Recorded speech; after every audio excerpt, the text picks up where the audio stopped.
brick road where the dogs of society howl. Alright, first review, and the first album up, Meanpop by Meanlife. They're a Toronto-based group made up of Jackson Fishoff on vocals, Sandra Rocco on pedal steel, and Turner Wigington on drums, and the rest of the instrumentation isn't credited, but I assume it's Jackson, given how much control he has over the band, it seems. And it is an 18-minute album of cover songs, but it's definitely more exciting than that would originally give the impression of, because the band uses their own style to create these covers, which they describe as being mean pop, similar to the title of the album. And in the band's own words, the style of this album, and their style in general, mean pop, is biting guitars, fuzzy pop organs, and raw vocals delivered with a distinctive old-school country twang. 60s pop melodies via Dylan via Pavement, but mean. And there you have it. That's mean pop. And this central sound really solidifies the album as a cohesive unit, because without that mean pop central sound, I think the songs wouldn't really connect as well, because there is a pretty weird range of covers that they chose on this one. The two best examples of their own style compared to the original are the Britney Spears classic hit Hit Me Baby One More Time, and their version takes the original song progression, it twists it a little bit. There's a little bit of a difference in the song progression, and it converts it into their sound, and it adds a lot of atmospheric guitar, not as biting as they described, but definitely louder than what the original song would have intended.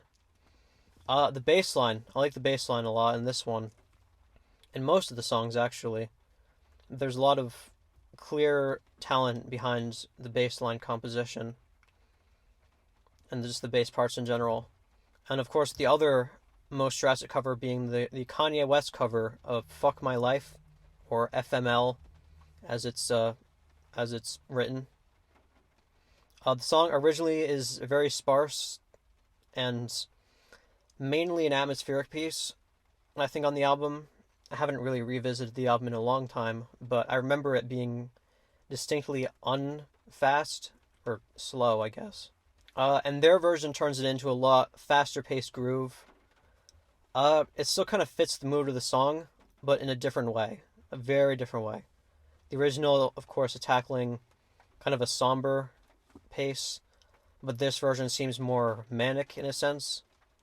Some of the other songs are more faithful to the original. The version of Sloop John B., of course, the Beach Boys song, does maintain a very beachy feeling to it, I guess.